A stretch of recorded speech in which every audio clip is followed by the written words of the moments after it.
Hey guys, my name is Charlotte, and today I'm going to be talking to you about a debunked neuromyth that humans only use 10% of their brains. So first, what even is a neuromyth? So a neuromyth is a commonly believed false idea or belief about how the mind and brain work. So this neuromyth, as I just said, is that humans only use 10% of their brains. So that's false. Humans use 100% of their brains. And there are various reasons as to how this neuromyth was started, but one thing is clear: it is a myth. So, root of the myth. So there are a couple things that led to this myth getting started. So way back in the 1800s, Harvard psychologist William James wrote something in his book, The Energies of Men, that was later misinterpreted by doctors and scientists and led them to believe that humans only use a fraction of their brains, or 10%. So the quote was, "We're making use of only a small part of our possible mental and physical resources." James actually meant that humans don't often feel fully energized, both physically and mentally, not that we only use 10% of our brains.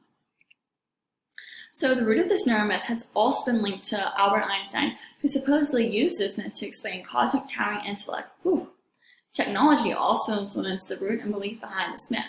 So neuroimaging, pictures of neurology and of the brain, it began early in the 1900s, and it was common for a while to only view parts of the brain. This led people to presume that only a segment of the brain was at work or actually used, which is false. So this is debunked. It's a false. That's why it's a neuromyth. So, but how? So one, PET and fMRI scans and neuroimaging show no inactive part of the brain exists. If we only use 10% of our brains, it would be visible in these detailed photos. Instead, it shows 100% of our brains are active. Barry Beierstein, a professor of psychology, explained why this idea is indeed a myth.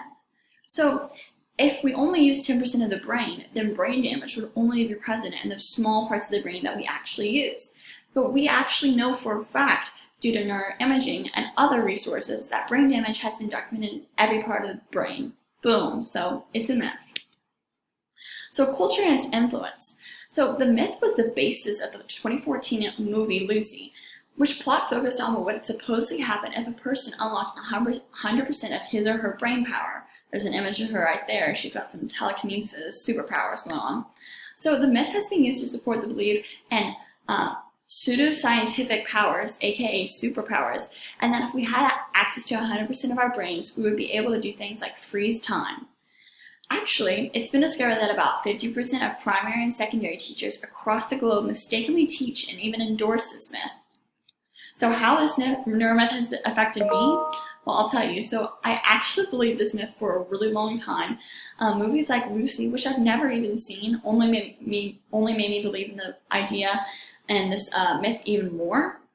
So I even remember friends telling me in middle school about how we only use, 10% of our brains. And I remember me going off and telling people, thinking that I was so cool and, oh my gosh, I could unlock telekinesis and superpowers one day. But yeah, it's not true at all. So here are my sources from all my research for this neuromyth, and I hope you enjoyed and learned something today. Thanks!